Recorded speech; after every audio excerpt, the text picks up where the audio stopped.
Welcome to the environmental main stage. My name is Ray Lapchinsky.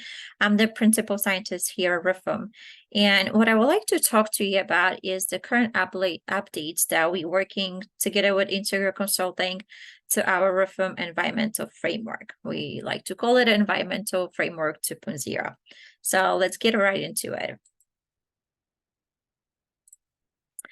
For those who are not familiar, I thought it might be a good idea to kind of take a step back and talk about the framework and how we're currently using it, and then move into the updates that we're working on. So RIFM framework has been published over 20 years ago and has been developed to work out a prioritization tool. So we can quickly but scientifically screen our materials for their environmental potentials. And it's a very conservative approach, and it's heavily based on physical chemical properties of the material that you're working on, especially their KOWs and molecular weight, as well as the volume of use, which is provided by IFRA volume of use survey that is conducted every 4 years. And what the framework does, it predicts a PEC of a PNEC ratio, the PEC, the predictive environmental concentration of a predicted no effect concentrations. And if your ratio after evaluation is less than 1, we can say that there is no potential of that particular material to have any effects on aquatic environment. So what that framework does, it assumes that the fragrance material, after it's being used, it goes down the drain.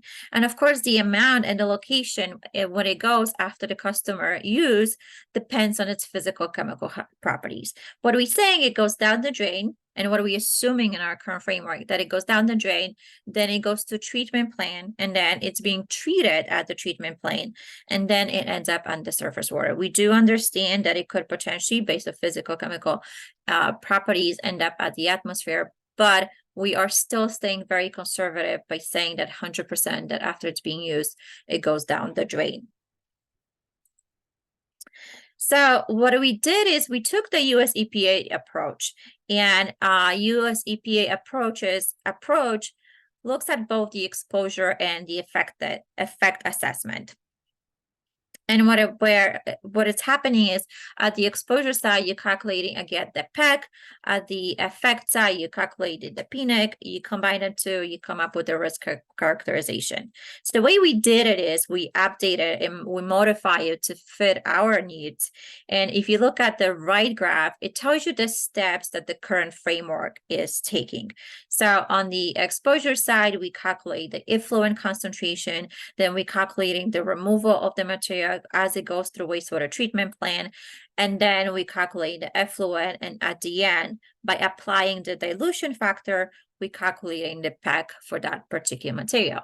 And on the effect side, when we calculate the PNEC, we also doing a step approach when it's a three-tier approach. And at the first tier, we calculating the LC50, it's particularly fish LC50, using the Kahneman exposure. It's a QSR based exposure, based strictly driven by the KOW.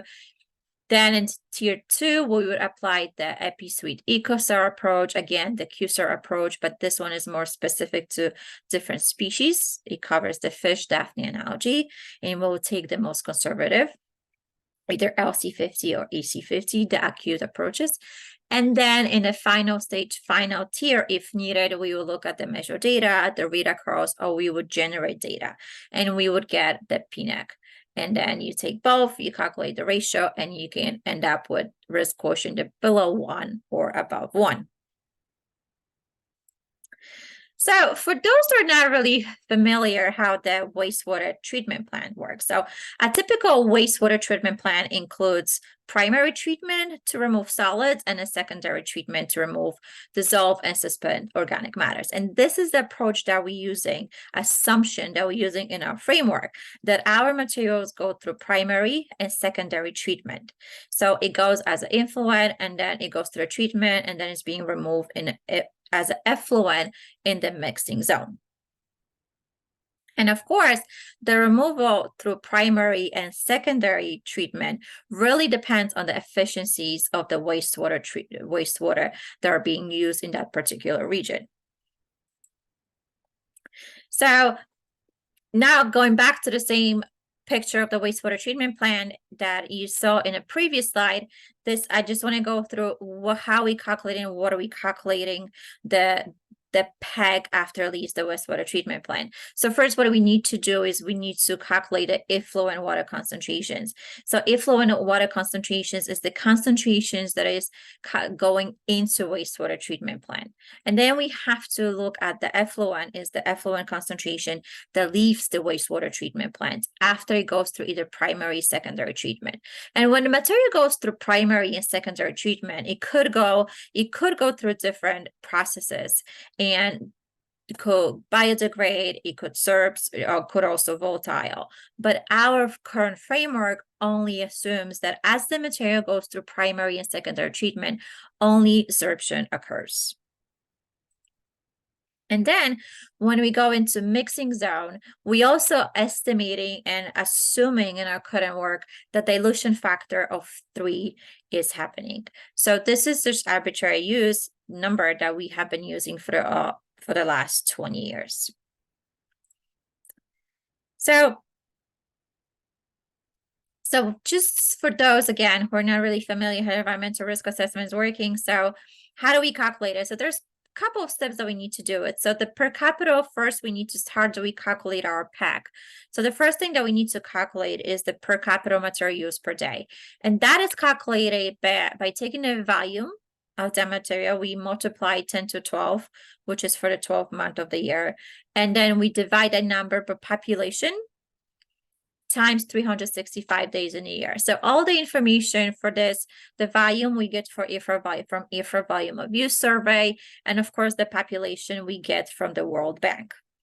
The next step that we have to calculate in order to get our PEG is to calculate the effluent water concentrations. That's the effluent concentration that goes in after customer use. So the way we do it is we take the PCMU, which we calculated above, and then we calculate per capita water use. That information is also different from different regions that we assessing, and it could also be gathered or we can get it from the World Bank information. And then finally, the effluent water concentrations, it's calculated by taking the effluent water concentration, which is the concentration that goes in, and then we multiply it by R, 1 minus R. And R is the efficiency of the wastewater treatment plant, the efficiency of the wastewater treatment plant to remove the material to the process that we're assuming. In our case, the assumption of sorption, the process of sorption. And then finally, we calculate the PEG. So this is the PEG, the effect side, the exposure side. We take the effluent water concentration and we calculate it by dilution factor, right? So the dilution factor in the current framework is 3. And I'm stressing these all out because these are the things that are going to be important later on when I'm going to be talking about the updates that are we currently working on in our framework. So as with every model, there are assumptions. So let's look at the assumptions that we have in the current model for the exposure side. So as I mentioned, we do assume that 100% of the material that is being used goes down the drain. Of course, knowing the physical chemical properties of the fragrance materials, we know that's not 100% true, but it's still the most conservative approach that you can take. We also saying again that there's no volatilization occurring. We saying that primary and secondary treatment occurs at the wastewater treatment plant, meaning it goes to the physical and biological removal. And again, I want to stress this out, we only assuming that the only way the material is being removed in wastewater treatment plants is through sorption. We're saying that there's no biodegradation or biotransformation occurring as it is going through the wastewater treatment plants. And again, the mixing zone, the dilution factor of 3 is being used. So we kind of covered the exposure side. And if you recall from the slide, there's the exposure side and there's effect side, right? That will get us into PEG-PNIC ratio. So let's very quickly look at the effect side, the ecological side. So right here on the pictures, you have the 3 main species that are usually taken under consideration when doing the environmental risk assessment is the fish, the algae, and the Daphnia magna. So let's take a look at how we currently doing our effect side for our current tier work. As I mentioned, it's a tier approach. The tier 1 is strictly using the aquatic base toxicity QSAR, and this is based on KOW. If we need to use and move into tier 2, we'll use the US EPA EcoSAR assumption by selecting the most sensitive species from the fish acute, Daphnia acute, or algae acute. And if needed, we'll go into tier 3. And this is where we'll use the measure data, and this will include any potential read across, applicable read acrosses, and if we don't have a measure data, we would most likely generate the needed data for the most sensitive species. Because our framework is very conservative, and I mentioned this before, we are using a really huge assessment factors just to make sure that we're not overestimating or underestimating our potential to be toxic to aquatic environment. So if we clearing the material by tier 1, we using an assessment factor of 1 million. If we go into the tier 2, our assessment factor, of course, goes down, and we're using a 10,000 assessment factor. And then when we go into tier 3, where measure data or read across is being used, we'll use, depending on the number of studies that are available, we'll either use 5,000 if we only have 1 or 2 acutes, or 1,000 if we have 3 acutes. And when I mean 3 acutes, those acutes have to be on 3 different species, and just not 3 fish studies. It has to be 1 acute on Daphnia, 1 acute on algae, and 1 acute on fish. And of course, the more data you get, the lower your assessment factor is. And again, if we have 3 chronic studies on 3 different species, our assessment factor can go down to 10. So as with every framework, and especially those frameworks that have been published and generated over some time, there's a limitations. And of course, we have those limitations when we talk about our current framework. One of the things that are the limitations is that it only covers US and Europe. So when this framework was established over 20 years ago, the IFRA volume of use survey has been collecting information only for those particular regions. Not only that, the information on wastewater treatment plants efficiency setups were only available to public or easily able to get for those particular 2 regions. What I also mentioned is that we're using absorption only as the only way to remove material from the wastewater treatment plants. Again, we're using the arbitrary factor of 3. It's also driven mostly by KOW, not the exposure. If you recall, the first tier and the second tier, when you're using QSARs, the QSAR that are being built or that have been around are mostly driven by the physical chemical properties, especially the KOWs in the environmental world.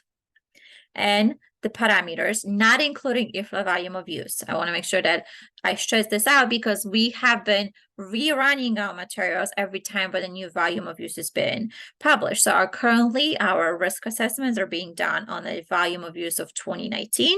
When we get the next volume of use, I believe this will represent 2023, we'll update that information. But the guidelines, the models that we are using, or the per capita usage are over 20 years ago. And as we know, all this information is being updated, and the new guidelines are popping out, and new ways of introducing the information to risk evaluations are not being covered currently in a current framework. So all those things that, are coming up, and all that what we have learned in the last 20 years pushed us about 2 years ago to look at the framework and say, hey, are there any ways that we can update it, or what needs to be updated in the current framework in order to be up to the speed where the science is moving forward. And we want to make sure that here at RIFM, we are using the best available tools in order to provide the best risk assessment, environmental risk assessment as we can.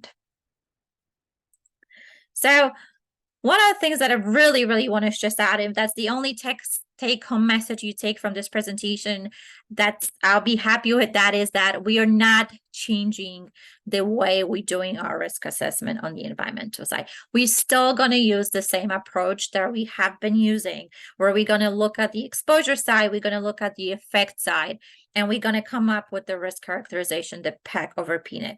However, we changing the details. You know that saying, devil's in the details? This is exactly what we go doing. And I want to make sure that I take you over and then over those details, but overall, we're not changing our risk assessment approach. What we do with changing is that we want to expand our capabilities, even if at a higher level, to additional regions where current IFRA volume of use survey is being taken, especially Asia Pacific and South America. We do want to make sure that we look into different models that are currently available to evaluate the removal of fragrance materials after it goes to the wastewater treatment plants. We want to make sure we incorporate the most updated information on population use or just population or per capita use for particular regions.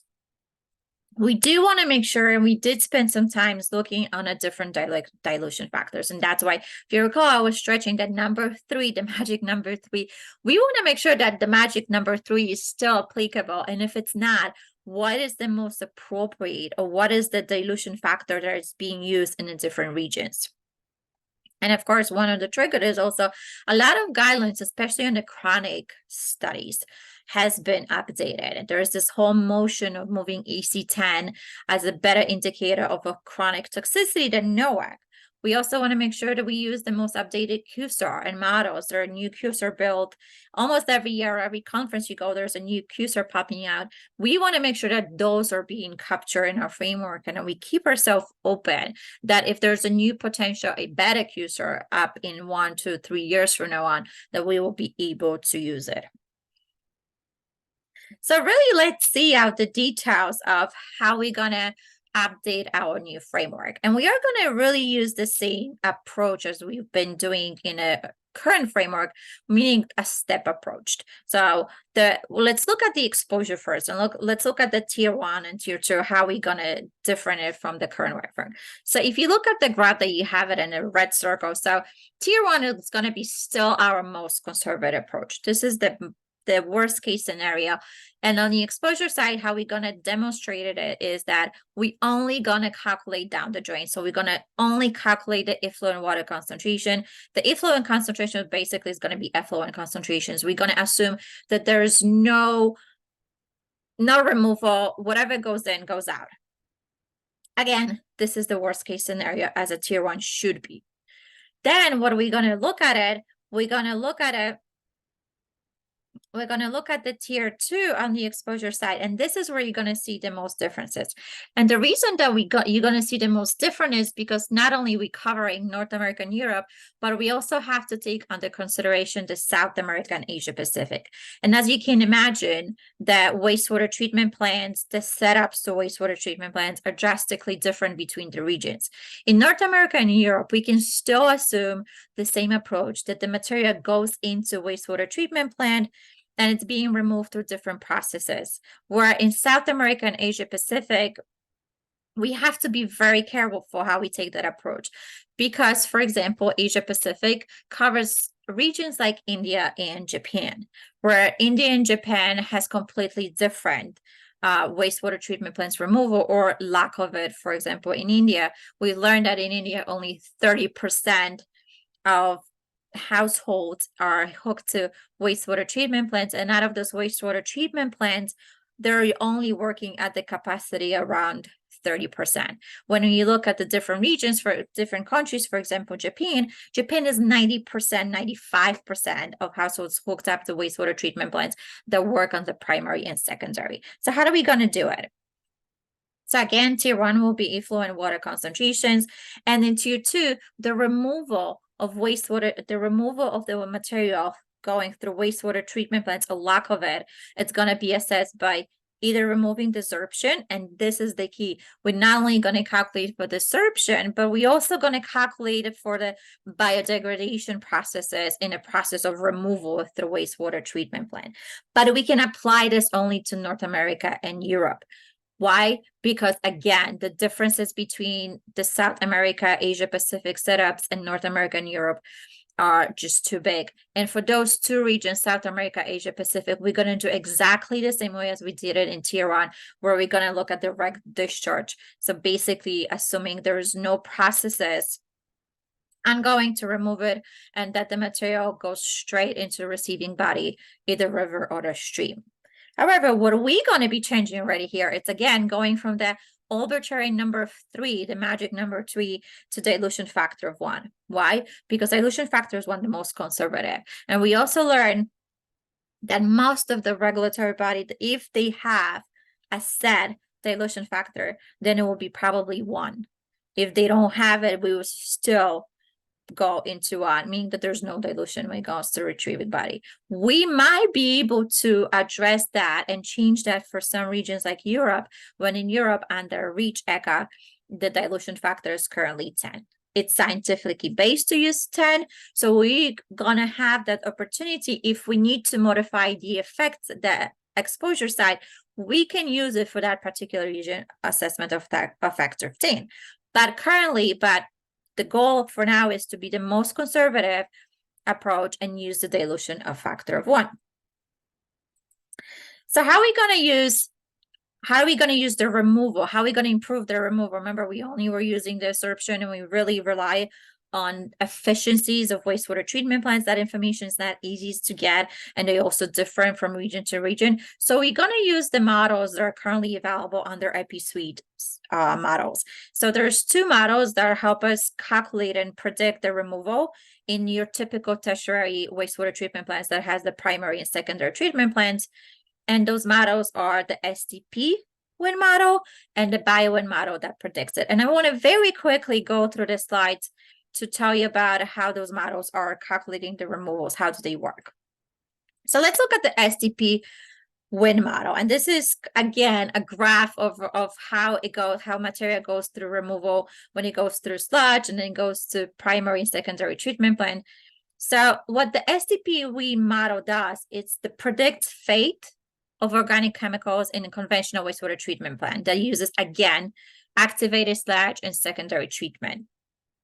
And what it does, the STP wind model is STP estimates the part of chemical likely to leave the system via different processes. So via biodegradation, volatilization, and sorption. And if you recall from a previous framework, from the current framework, we only assuming the sorption. Where in a new framework, we'll be able to address different processes that are currently in wastewater treatment plants that are helping to removing the material as it goes through a wastewater treatment plant.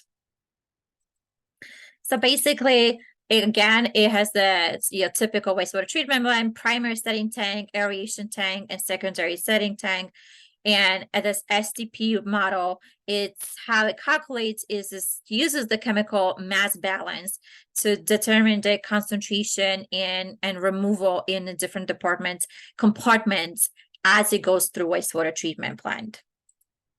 And it also combines the information from biowind model, and biowind model estimates the biodegradation potential of the fragrance chemicals and assign half-lives for different classes, together with the retention time to calculate removal for biodegradation. So it takes all of those different models and different processes, potential processes, to calculate a percentage of the removal and half-lives of your material that you're evaluating.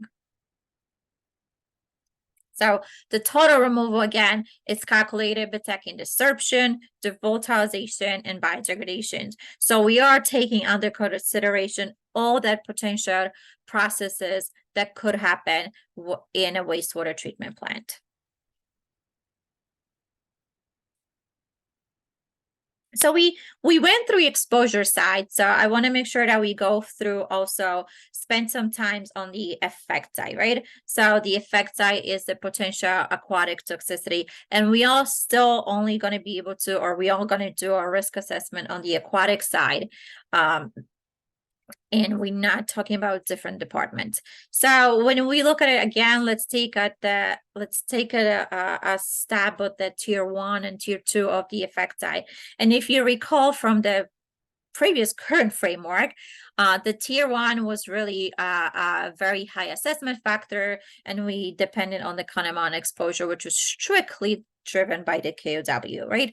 So what we doing currently is we are going to be looking at the mode of action of the materials, not only their physical chemical properties, but a mode of action of that chemical. And we're going to apply, based on the mode of action, we are going to apply a concept of environmental effect threshold of concerns, kind of like a TTC on the environment. And the same approach we will take for the tier 2. Again, because the tier 2 was driven by QSAR, EpiSuite, QSAR strictly again driven by the KOW of material, we want to make sure we take it away, not completely, but concentrate more on a mode of action which is driven by its chemical classes, and use that and evaluate the EETs, evaluate the PNEC at the particular tier that we're working on. And at the tier 3, and maybe before we get into 3, maybe look at the what are we talking about when we come back, when we talk about the environmental effect threshold of concerns, how we establish their environmental effect concentration of more. So there's a lot of publications and about this topic of mode of actions. And if you look at the Gutzel et al. 2015, he very nicely in Cancer very nicely look at the different models and different predictions of how you should, look at the mode of actions, or which one the most conservative and which one are the most appropriate models to use when you want to establish that threshold of concerns. And an environment, just like in a human health, is driven by mode of action. In human health, you have the Kramer classification. Environmental, we rely on the Varhern classification mode of action. So mode of action 1 is for non-polar narcotics. Mode of action 2, the polar narcosis, if I can speak. And Varhern mode of action is the relative chemicals. So we looked at our materials that we have in the fragrance materials. We run 350 of them. And just to look at it as a sample set, to look of where fragrance materials falling into, which Varnhart classification, they falling into. We knew there can be mode of action 4 because these are specific mechanisms of action. These are your pesticides and pharmaceuticals, not us. So we've learned that most of them fall between 1 and 3. So to still be the conservative framework that we wanted to be, we thought that, hey, 0.1 really, really is the one that we should be using for tier 1 and tier 2. But just to go a double check, we also run a RIFM fragrance materials against the ECO-TTC predictions. This is ECO-TTC that has been developed under HESI. And when we did that, the ECO-TTC for our fragrance material fell under 0.12, which is almost identical as using the approach of the Wolf approach. So we feel very comfortable in using that number, that 0.1 for our tier 1 and tier 2, and use a mode of action approach instead of just physical chemical approach to our materials. So I've talked about tier 1 and tier 2. So when you put it all together, right, every time when you do tier 1, you calculate the ratio of the exposure to effect. You do the same thing at the exposure, at the tier 2 exposure to effect. And when you have to end up at the tier 3 because you failed, your risk quotient was above 1 after tier 1, above 1 after tier 2, you get into tier 3. That's when you use your measure data. So that's where we're going to look at the additional measure biodegradation data. We can look at the specific region on the effect side, and we can apply the assessment factors or dilution factors on the effect on the exposure side. And on the effect side, this is again, as in the old framework, this is where you're going to incorporate your data, your, of course, EcoSAR, you can use it here, but we can also use the class specific mode of actions. If you recall from previous slides, we proved the most conservative mode of action, EETC, but if our material is Varnhart 1, we can use a different mode of action, EETC, for that particular example. So it really going to depend on the material you're working on, and making sure that you can modify scientifically, of course, your results to best fit the chemical you're working on. And again, you're calculating the PEC PNIC. And there might be, situations where your PEC PNIC is still above 1. It might be because you don't have the data. And that's where we're still going to have to, as a RIFM, go and generate the necessary data to make sure that we have the full picture and all the full set of information to best do our risk assessment, environmental risk assessment. So I thought the best way to do it, really, to help you envision the approach that we're going to be using is to walk you through one of the examples. So I selected a material, dihydromercenol, only because you'll see why, because you allow us to go through all the steps. So we look at the PEC, for the tier 2, and tier 2 is for the EETC, we're going to use for the PNIC, we're going to use the 0.1 micrograms per liters. And for the PEC, for tier 1, we use the direct discharge, you looking at the volume of use that we had it, and then applying either the models for US and North America and Europe, or using the direct discharge for Asia, Pacific, and South America. We calculated a ratio for tier 1 and at all regions after tier 1 and tier 2 failed. So our risk quotient was below 1. That made us move into tier 3. So we look at the exposure side, and we were able to refine the exposure side because we had a measured biodegradation for the material. So we were able to input that into calculations and get the percentage of removal of that material with the measured data. But also on the effect side, we had a measured data.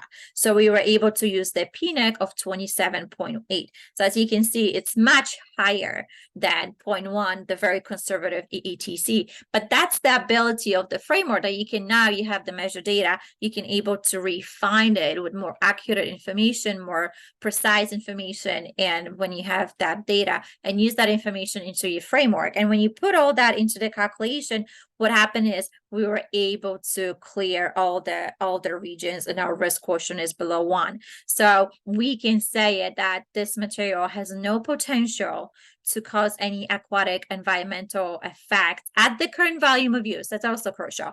If the volume of use changes, if, for example, increases, that might change, or might need to do additional refinement. But currently, using the 2019 volume of use, there's no potential for this material to cause any aquatic toxicity at all 4 regions that are being covered under this framework and IFRA volume of use survey. So what we also did is, of course, we did a proof of concept. We want to see how we're going to be able to do it, and how is this going to, look when we work with the bigger numbers, much more materials. So we took, again, 345 chemicals from our data set, from our database, and we run them into the model. And after tier 1, just using the direct discharge and EETC, we were able to clear out 71% of the materials that we looked at. It was because the exposure of those materials are very low. And using the EETC, even the most conservative EETC, there's still risk quotients are below 1. They're so low that we don't have to worry about. There's no way this material will have any aquatic effect at the given exposures. We took the rest of them that failed after tier 1, and we were able to get another 2%. So at tier 2, we were already 73%.